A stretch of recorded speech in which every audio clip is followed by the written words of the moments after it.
And if they pull that off, then the FSB is released to do what the FSB was designed to do, and that's to suppress all national dissent, no matter what the form, everywhere it goes. From the Russian point of view, that's the easy part. The hard part is conquering the country in the first place.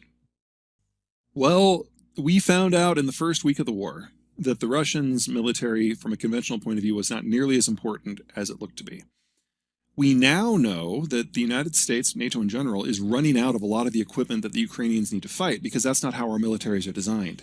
The US does not do massed formations. We do precision from distance to destroy command and control and logistic hubs. And then we go in and clean up. The Russians are going inch by inch, destroying everything. And fighting that requires a different sort of military. And we can't train Ukraine with the weapons that we use for the long-range stuff, because that isn't something you do in a few weeks. That's something that takes a few years. We don't have that kind of time, even if we were willing to share our top-shelf technology, which I think is open to debate. So we're running out of the sort of stuff that the Ukrainians can use. And we're probably going to be largely tapped by October. So if Ukraine has not ripped the guts out of the Russian military by then, this war is going to take a very different turn, because you will have a large, manpower-heavy Russian army that has low morale and poor equipment against a Ukrainian force that doesn't have weapons. There's no math there. But the Russians know they can't face us in a conventional war. And that's where the nukes come into play. Especially if the Germans have flipped. Because if the Germans have flipped, there's no defense of Estonia, Latvia, Lithuania, Poland, and Romania anyway. So the Russians are playing their cards on the diplomatic and the economic side of this very, very well. And to be perfectly blunt, it's not a hard hand to play. The Germans have pushed for 40 years against depending upon Russian energy and raw materials. And we're seeing where it leads. And before you criticize the Germans overly, because that's justified, this is not a new problem. Germany and Russia are our neighbors, and they try to get along so that they don't have to go to war, and then it ultimately falls apart, and they go to war, and they try to get it together afterwards to try to prevent the next one. That's all they can do. It's just that we're unlucky enough to be living in a time where we're in one of the zigs rather than the zags. Well, history is a series of cycles of an organizational structure forming and generating a golden age, and then breaking apart under its own inconsistencies and collapsing. And what we know is history is highs and lows, highs and lows. Globalization has been the biggest high we have ever had. And its break apart was always going to hurt a lot. The demographics are just filtering in on top of that, making it worse. But we're now in a position where roughly half of the Earth's surface has industrialized and urbanized and is not subject to the collapse. Will it be inflation? Yeah. Will it be awkward? Yeah. But think of the level of awkwardness that the UK and the US has to do. We have to double the size of our industrial plant. Yeah, that's expensive. Yeah, that's inflationary. That's a wonderful opportunity. It's going to generate some of the fastest growth in human history in the next 5 to 10 years. We know that global agricultural supply chains are going away, but not ones in North America or in the UK, most likely, which means we can incorporate some of the digital technologies that are past the prototype stage into the next generation of farm equipment and double yield. This is a good thing. It's inflationary in the short term, but it's a good thing.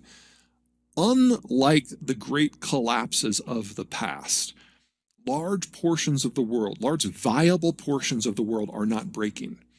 So when we get to our next rise 20, 30 years from now, all of the building blocks of society of today will not have been lost. This is not the Bronze Age collapse. This is not the fall of Rome. This isn't even the disintegration in the aftermath of World War II. There's pain. There's going to be a lot of ugly.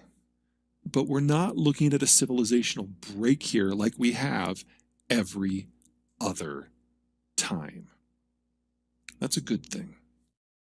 I think we're seeing, imagine if we could see the final days of the Roman system without the final days of Rome. Some version of that is where we're going.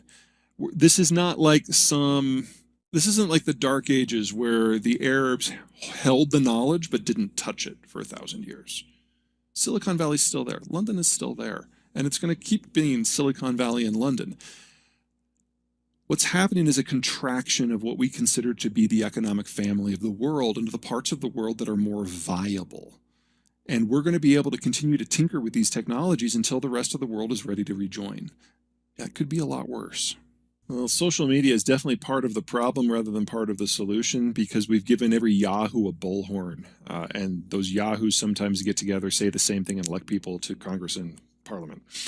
There's not a lot we can do about that at the moment, but I think a bit of a historical comparison, it might be useful. In the 1800s, we had a new technology called the telegraph, which, like social media today, revolutionized our relationship between geography and information. Suddenly, you could send information across a continent in seconds, and that generated yellow journalism. Because, like with social media today, there were no restrictions on who could share the information, and so people would just make stuff up. And among other things, that got the United States involved in the Spanish-American War, because people eventually bought the propaganda. Well, it wasn't propaganda, it was just flat out lies, and that triggered a conflict. That also, among other things, is shaping our political space in both of our countries right now. We're seeing that with Trump, we're seeing that with Johnson, we're seeing that with everyone who wants to challenge them.